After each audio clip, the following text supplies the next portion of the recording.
Sa gitna ng malakas na tibok ng lungsod ng Maynila, matatagpuan ng isang lugar na nababalot ng kasaysayan at kultura ng Pilipinas, ang Intramuros. Ito ay isang makasaysayang distrito na naglalaman ng mga tanawin at gusali na nagpapahayag ng yaman at kahalagahan ng ating nakaraan. Sa pamamagitan ng pagtuklas sa mga tanyag at mahalagang lugar sa loob ng Intramuros, maaari nating masuri ang papel nito sa pag-unlad at pagbago ng ating bansa.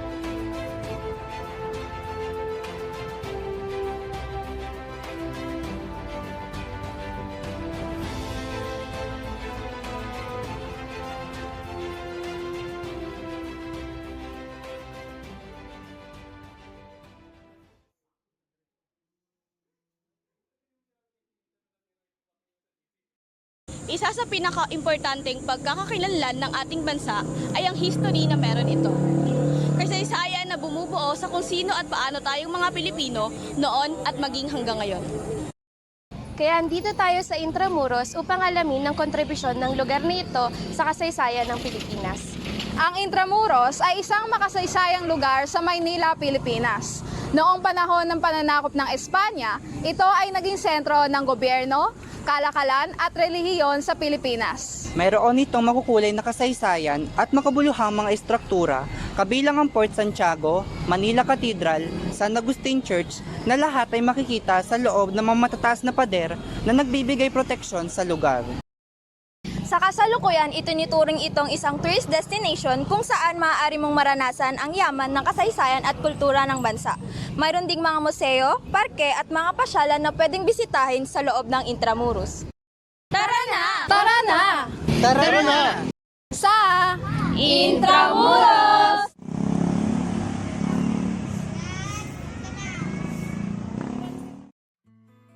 Narito kami ngayon sa Intramuros na kung saan ito ang pinakamatanda o pinakalumang distrito sa Maynila.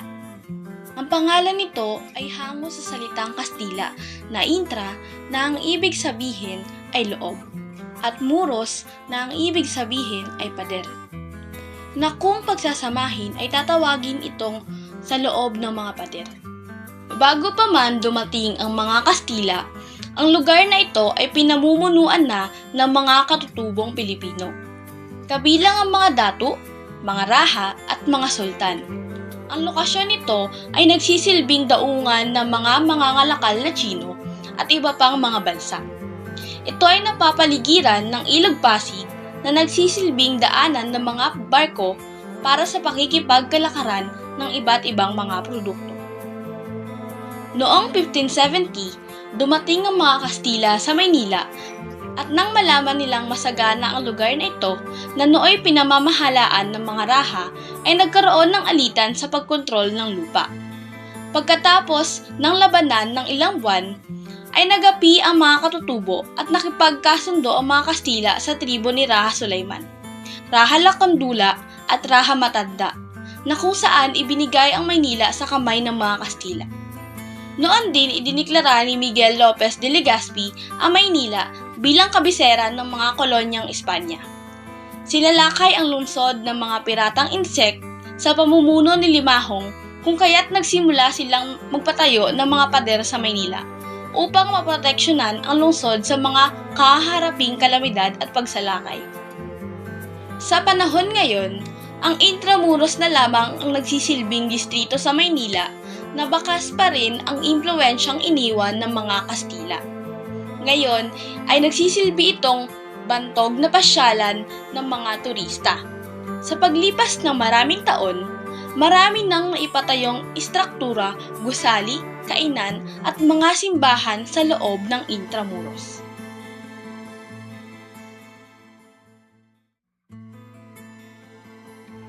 May isang makasaysayang museo ang nagsisilbing tulay upang ibalik tayo sa makalumang panahon at ating malaman kung anong uri ng pamumuhay ang meron sa mga nakakaangat sa buhay o ang mga prinsipalya noong pananakop ng Espanya. Ito ang Casa Manila. Casa Manila o tinatawag na Manila House ay itinayo noong 1981. Ang pasad ng Casa Manila ay tinulad sa isang bahay na makikita noon sa Calle Haboneros sa Binondo, Manila noong 1850s. Ang Casa Manila ay magandang halimbawa ng bahay na bato o stone house na umiral noong panahon ng Kastila. Ang mga materyales na ginamit sa pagbuo ng bahay na ito ay galing pa sa Europa o China.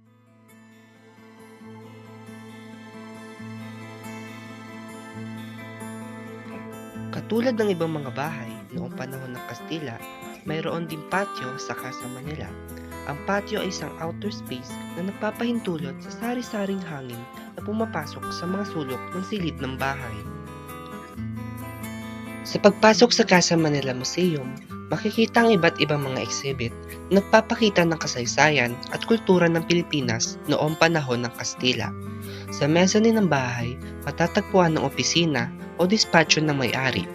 May mga mesa, upuan, kabinet at mga aklatan na gawa noong 17 hanggang 19 na siglo. Sa ikalawang hagdanan ng bahay, matatagpuan ng kaida o antisala. Ito ang pangunahing silid na ginagamit upang makipag-entertain sa mga bisita. Sa loob ng kwarto prinsipal, makikita ang malawak na silid tulugan na may magandang painting sa kisame. Ang sala ay ang malaking silid ng bahay kung saan ginaganap ang party at mahalagang pagtitipon. Sa bintana ng paliguan at palikuran, makikita ang Real Street. Ito ay may mga kagamitan tulad ng pugon, hulmahan ng pastries, at isang sinaunang rep o icebox na noong panahon ay ang yelo ay nanggagaling pa sa Amerika. Sa biblioteka naman, ito ay isang silid na naglalaman ng mga aklat at iba pang kagamitan sa pag-aaral. Ito ay nagpapakita ng mga tradisyonal na aklat at mga dokumento na nagpapakita ng kultura at edukasyon noong panahon ng Kastila. Why did you decide to visit and explore Casa Manila Museum that is part of Intramuros? Because we found it's a very interesting place. It's about history, it's about architecture, it's very beautiful. We're from Russia, from St. Petersburg, and we know many things about architecture of the middle of the century. And for us, it's the best place to understand the 17th, 18th century. It's about Spanish history of Philippines, so it's very interesting for us. We were in Dominican Republic.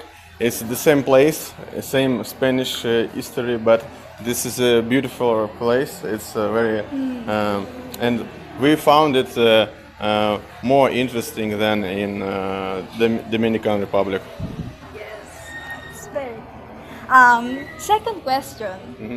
Can you share any unique or remarkable experiences you had while exploring or touring this place?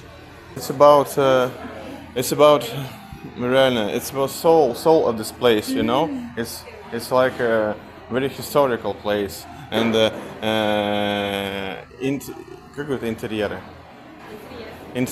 interiors of this houses is very interesting. It's very beautiful. We took many pictures, and it's so cool. Yes, it's so beautiful. Yeah, it's about soul of this place. It's very historical. Okay. Question number 3. Did anything catch your attention? Old things, old paintings, or any old items here when you entered the museum? Yes, of course. What is it? Of course, this is inside this house. This is interiors. It's like bedrooms, kitchen, interesting things, equipment for cook, and this is a great big table for dinner with many chairs. It's made of wood. It's rare wood, I think, because it's seems like very high quality things. And this is about centuries. It's a very old stuff, old things. It's very cool. It's very interesting. It's a very little place where can you see it in real life. Ang Casa Manila ay isa rin sa mahalagang lugar sa kasaysayan ng Pilipinas dahil ito ang nagbibigay daan sa ating mga Pilipino na maunawaan ang ating kasaysayan at kultura. Sa pamamagitan ng mga detalye ng bahay ay nagiging buhay ang tradisyon at kultura ng mga Pilipino na nagpapakita ng ganda at luho ng mga bahay noong panahong iyon.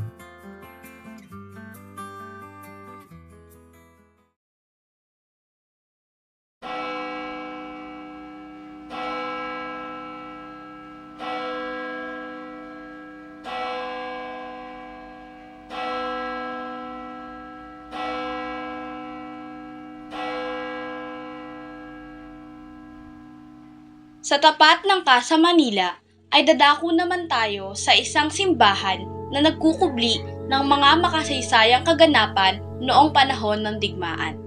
Ito ay ang San Agustin Church. Ang San Agustin Church ay kilala sa tawag na Immaculate Conception Parish o Archdiocese Shrine of Our Lady of Consolation and Victor. Ito ay pinakamatandang simbahang gawa sa bato na naitayo sa Pilipinas. Kinalala rin ito bilang World Heritage Sites ng UNESCO taong 1993.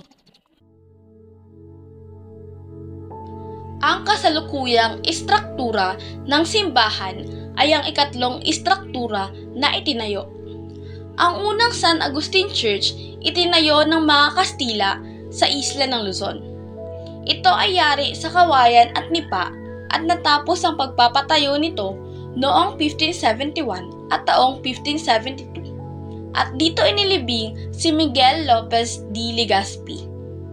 Ngunit nawasak ito dahil sa nangyaring sunog noong Disyembre 1574 sa panahon ng pagtatangkang pagsalakay sa Maynila ng mga puwersa ni Limahong. Sa ikalawang istruktura naman ito ay yari sa kahoy na binuo sa parehong lugar, ngunit muli itong nawasak noong Pebrero 1583 sa pamamagitan ng isang apoy na nagsimula sa isang kandila na sinindihan ng drapery para sa libing ng isang Espanyol na si Gobernador General Gonzalo Ronquillo de Peñalosa. Nagpasya ang mga Augustinian na muling itayo ang simbahan gamit ang bato at upang bumuo ng isang katabing monasteryo. Nagsimula ang construction noong 1586 batay sa isang disenyo ni Juan Macias.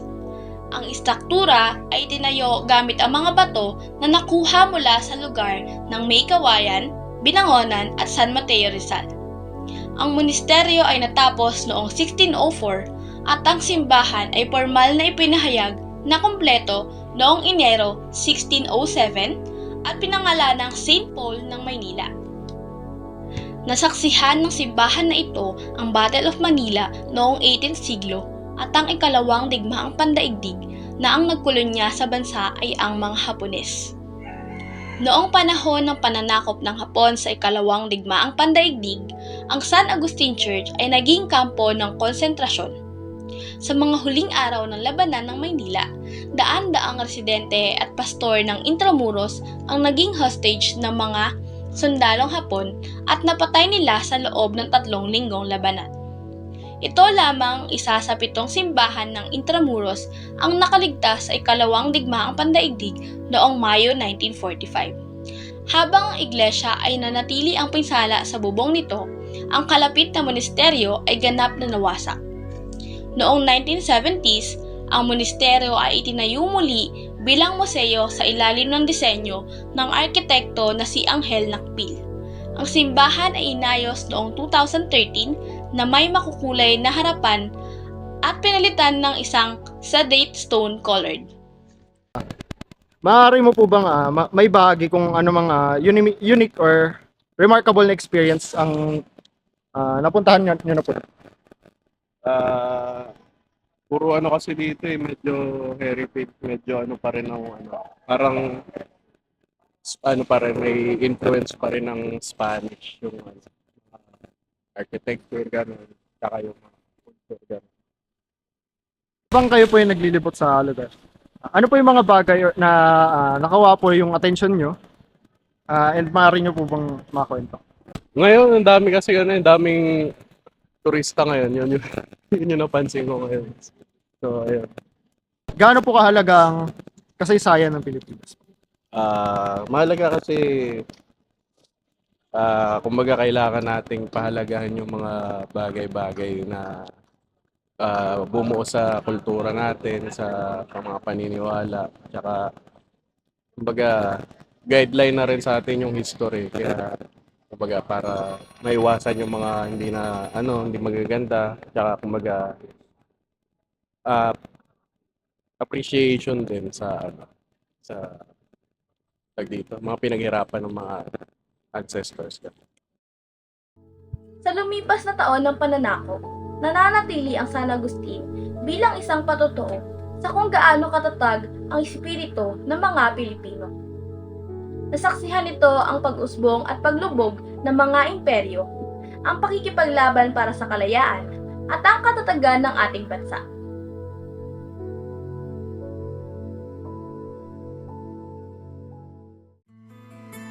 Alam nyo ba noong panahon ng mga Espanyol ay gumagamit sila ng milyong-milyong itlog para makapagpatayo ng mga simbahang Katolika. Karamihan ng simbahan dito sa Pilipinas ay naitayo gamit lamang ng egg whites. Gumawa sila ng argamasa na isang mixture na gawa mula sa egg whites upang gamitin sa pagpapatibay ng istruktura, at ang mga egg whites na ito ay ginagawa rin bilang palitada para sa mga stone churches. Ilang halimbawa ng simbahan na ito ay ang Manila Cathedral. Ang Manila Cathedral ay kilala rin bilang Minor Basilica and Metropolitan Cathedral of the Immaculate Conception. Itinatag ito noong 1571 ni Juan de Vivero bilang pagpaparangal sa kalinis-linisang paglilihi ng pinagpalang Birheng Maria. Ang katedral na ito ay marami ng beses na nawasak mula nang maitayo ang orihinal na struktura nito noong 1581.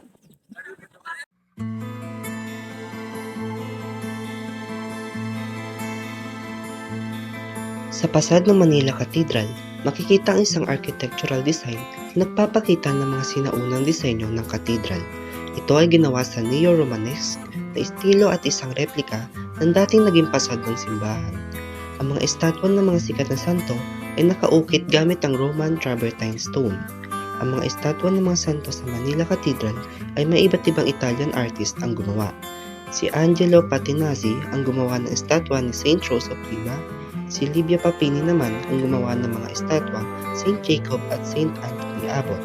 At si Alcide Tico naman ang gumawa ng Saint Francis Xavier at Saint Polycarp. Sa timpanon ng Manila Cathedral ay nakasulat ng salita sa lengguaheng Latin na Tibi Cordi Tuo Immaculato Concredimus Nos Ac Consecramus, nang ibig sabihin ay to the Immaculate Heart, entrust us and consecrate us. Ang mga disenyo sa mga bintana ng Manila Cathedral ay gawa ng isang contemporary Filipino artist na si Galo Ocampo.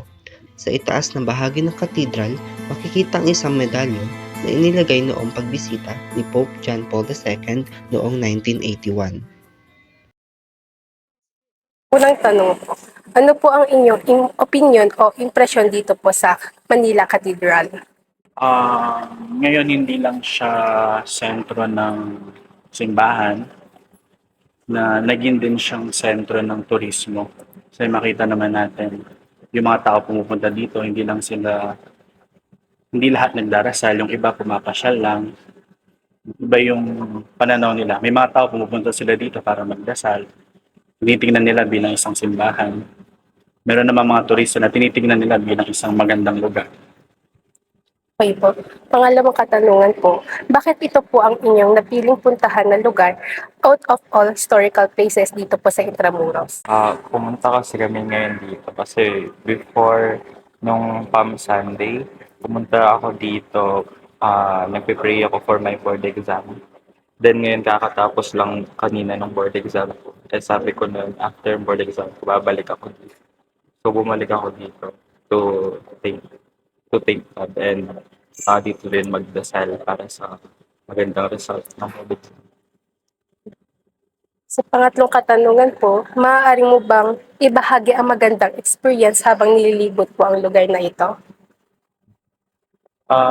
Maraming magandang experience. Una, nabubusog yung mata mo kasi napakaganda ng structure ng simbahan. Pangalawa, meron ding spiritual effect.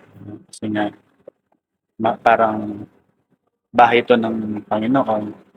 Makita mo yung solemnity.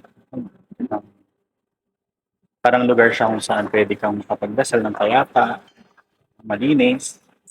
Tapos, maganda yung yung ilaw, yung structure. Talagang inimitahan ka niya para magdasal. Last question po, bilang isang Pilipino, gaano po kahalaga o importante ang lugar na ito sa kasaysayan at relihiyon? Unang-una yung Manila Cathedral. Siya yung pinakaunang cathedral sa Pilipinas. Noong humiwalay tayo sa mga dayuhan, nung na-establish yung Archdiocese of Manila, ito yung pinakaunang simbahan. Kaya nga tawag sa Manila Cathedral yung the Mother Church of the Philippines. Mahalaga yun kasi kahit na pang ilang gusali na to, dahil nasira ng bomba, pinilit pa rin itayo, pinilit pa rin na restore dahil nga maraming mga makasaysayang pangyayari ang nangyari dito. May kinalaman sa simbahan, sa pamahalaan, at sa mga iba pang kaganapan sa kasaysayan ng Pilipinas. Kaya mahalaga yung structure na sa kasaysayan natin ng Pilipinas. Bilang institusyon na matagal na sa kasaysayan, ang simbahang ito ay naglalarawan ng pagpapalawak at pagpapalaki ng Kristyanismo sa bansa. Ito rin ay isang patunay na matibay ang pananampalataya ng mga Pilipino sa kabila ng mga pagsubok at paghihirap na kanilang nararanasan.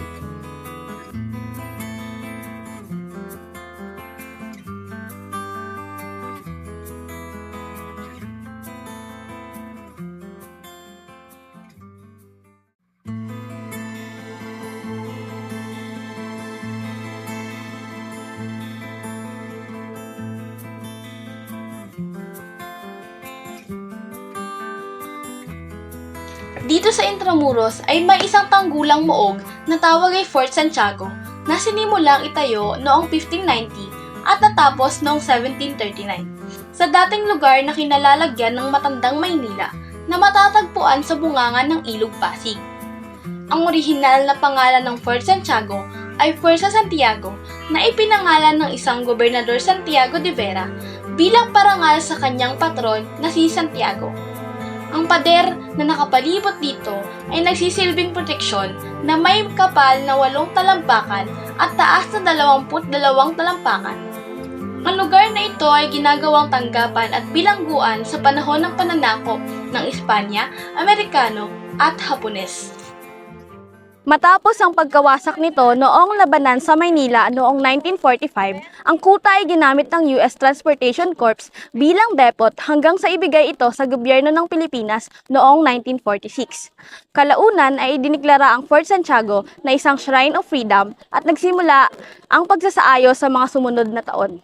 Ngayon, ito ay tumatayo bilang isang alaala sa mga biktima ng ikalawang digmaang pandaigdig at sa mga sakripisyo ng mamamayang Pilipino sa paghahangad ng kalayaan. Sa loob ng Fort Santiago, makikita ang iba't ibang mga exhibit na nagpapakita ng kasaysayan at kultura ng Pilipinas noong panahon ng Kastila. Kabilang dito ang Almacen's Reel na itinayo noong 1591 upang magsilbing pasilidad ng imbakan para sa mga inilalabas na kargamento mula sa Ilog Pasig. Ang Plaza Moriones na ginamit noon bilang pampublikong pasyalan hanggang sa winasak ng lindol noong 1863 ang Fort Santiago. Ang mga gusaling nakapalibot sa plaza ay ginamit bilang kwartel ng mga sundalo. Ang Baluartillo de San Francisco Javier na itinayo upang ipagtanggol ang Fort Santiago mula sa mga pag-atake na nagmula sa Manila Bay.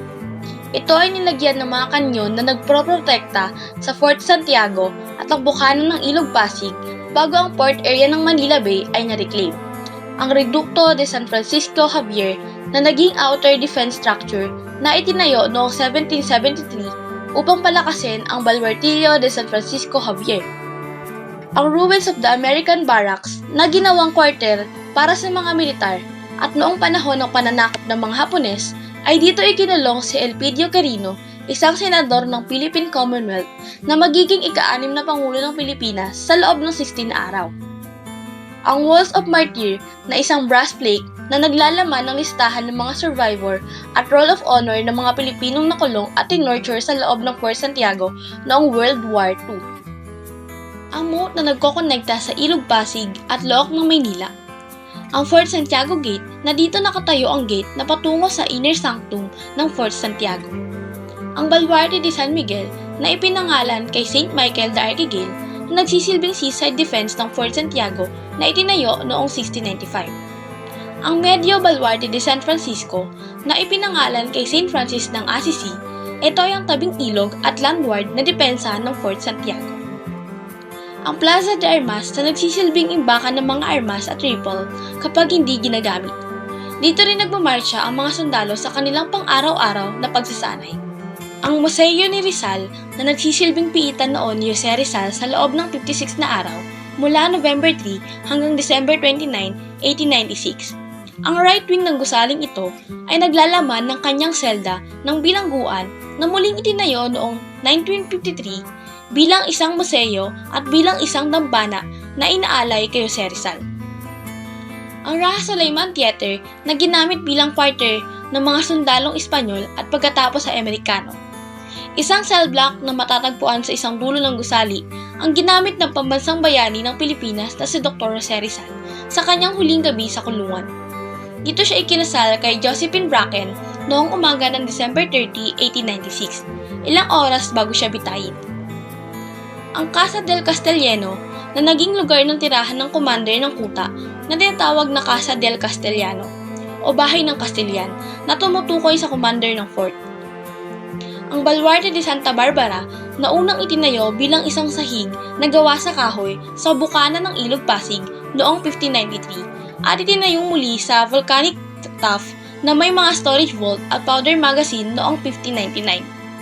Ang IMEC History Fortress na dating nagsisilbing pasilidad ng imbakan ng militar at kwartel noong panahon ng kolonyal na Espanyol. Sa kasalukuyan, dito ay maaaring tignan ng mga bisita ang mga modelo ng Lego ng mga nawalang landmark sa Intramuros, pati na rin ang mga miniature ng iba pang mga lugar. Ang Falsa Braga Media Naranja and Falsa Braga de Santa Barbara na nagsisilbing pandagdag na depensa ng Baluarte mula sa tabing ilog nito. So yung unang question po, bakit itong lugar na ito, kung sa Intramuros po, yung napili niyo pong puntahon, out of all places po, dito? Kasi isa to sa mga sikat na historical place dito sa sa Manila. Okay po. Sa tingin mo po, gaano ka-importante alamin yung history ng place na ito? Importante siya kasi part siya ng natin history, yung pagsakop sa atin ng mga Spanish and kung ano yung nagawa din ng mga natin, mga Filipino heroes natin dito, yung mga natulong nila sa atin sa yung sa kasalukuyan. Okay po. Iniwala ka bang tunay na malaya na tayo? Naniniwala na akong na malaya na tayo dahil dati hindi tayo nakakapagsalita about sa mga opinion natin. Ngayon, kaya na natin magsalita para sa mga natin sa government. Sa kasalukuyan, ang muog at ang mga selda nito ay isa ng pambansang dambana. Mula sa imahe ng pagpapahirap at kamatayan, ito ngayon ay larawan ng kagandahan at kapayapaan para sa mga taong nais lumayas sa magulong buhay ng syudad. Sa pagsapit ng dilim, naglalakbay ang tinig ng nakaraan kasama ang bulong ng kasalukuyan. Ngunit ang kwento ng Fort Santiago ay malayo pa sa pagwawakas.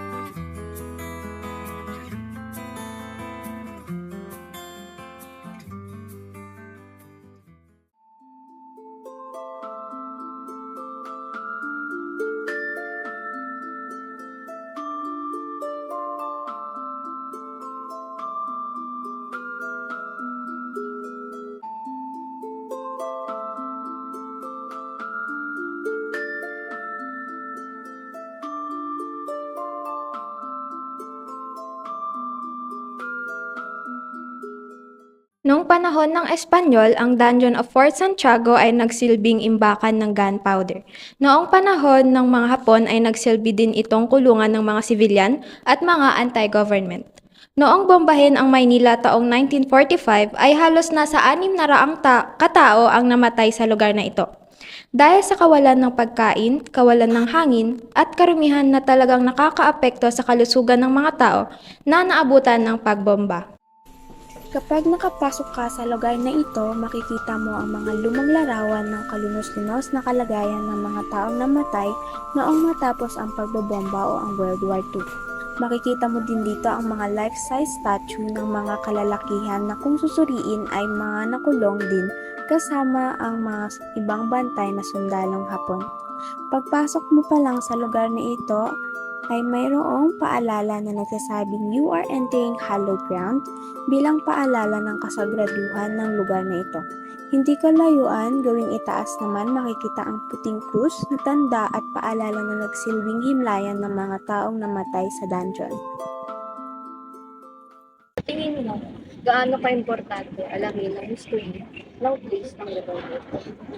Para sa akin, maganda siyang matutunan yung mga rito. Kasi sa panahon kasi po ngayon, nilalamon na tayo ng social media. Hindi na natin na-appreciate yung mga pagsasakripisyo ng mga bayani natin. Kaya ang masasabi ko lang po sa mga tao na kapag may spare of time po sila, dito na po sila para marami na po kayong matututunan, magbubusik pa yung mga mata nyo.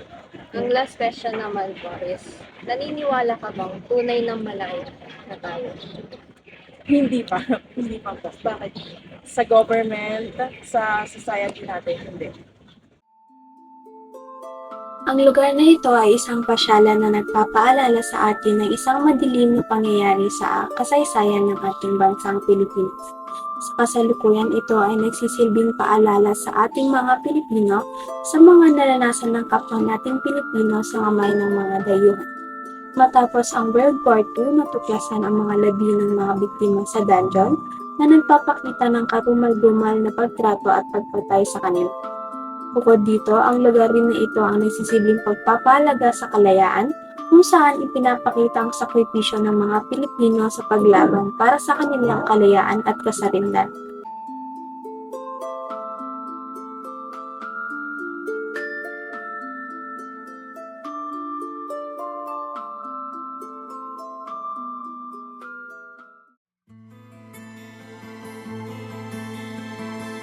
Ang Torre de Nuestra Señora de Guia o mas kilala natin bilang Baluarte de San Diego ay isa sa pinakamakasaysayang istruktura sa Pilipinas na matatagpuan sa Intramuros, Maynila. Ito ang pinakaunang tanggulan sa Maynila na gawa sa bato sa ilalim ng pangunguna ng Gobernador Santiago de Vera.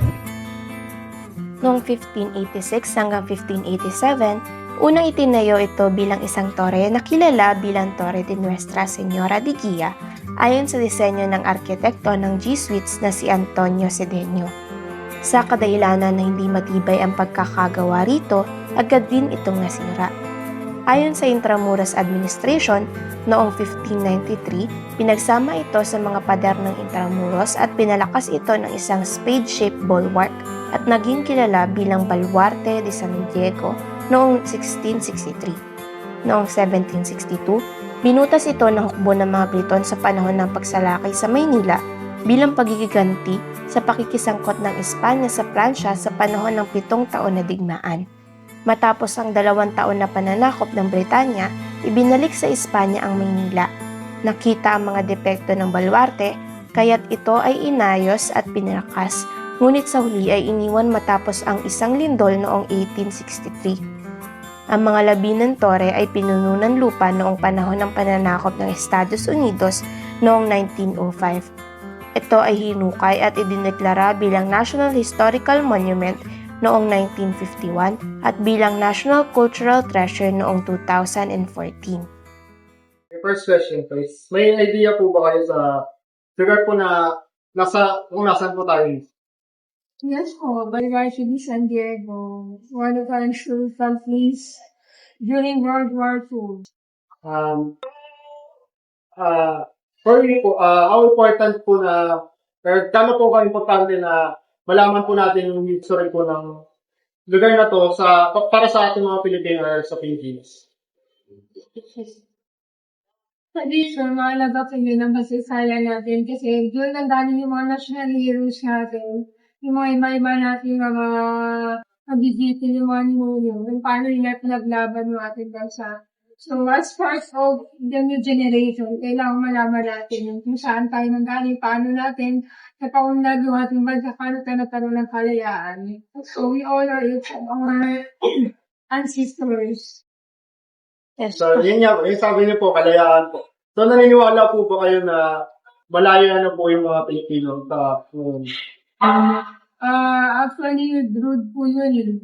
Malaya na tayo sa maraming aspeto, pero in the reality, we are still being under the domination of other mga malalaking countries. Pero I still believe na po kahit pa paano, nakuha na rin natin yung mga ibang aspeto na nakatayo ang Pilipino sa sarili natin. Sa paglipas ng panahon, ang Baluarte de Santiago ay naging saksi sa iba't ibang pangyayari sa kasaysayan ng Pilipinas. Nasaksiyan nito ang mga labanan at digmaan noong panahon ng kolonyalismo at pag-aalsa laban sa mga dayuhan. Sa kasalukuyang panahon, ang Baluarte de Santiago ay patuloy na nagbibigay aral sa mga turista at mga estudyante tungkol sa kasaysayan ng Pilipinas, maging ang papel nito sa ating bansa. Ito ay hindi lamang isang istruktura, kundi isang simbolo ng yaman ng ating kasaysayan at kultura. Ito rin ay patuloy na nagpapakita ng tapang at pagmamahal sa bayan ng mga Pilipino na dapat nating ipagmalaki at ingatan.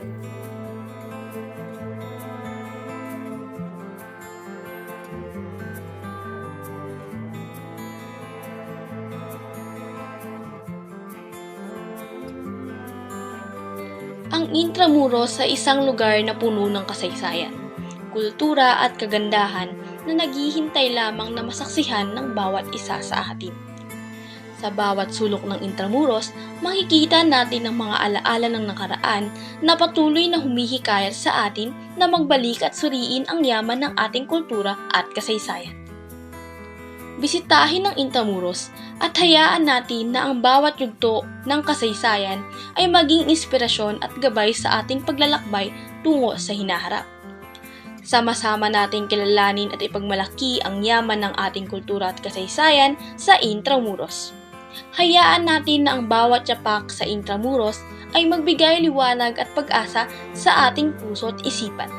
Sama-sama nating pagyamanin ng ating pagiging Pilipino sa pamamagitan ng pagtuklas at pagpapahalaga sa Intramuros. Magtungo at kilalanin na ang ganda ng ating nakaraan sa Intramuros. Ako si Sandara Fillartos, kasama ang aking team. Salamat at sinamahan niyo kami upang balikan ang kasaysayan at nakaraan dito sa Intramuros. Magandang gabi po.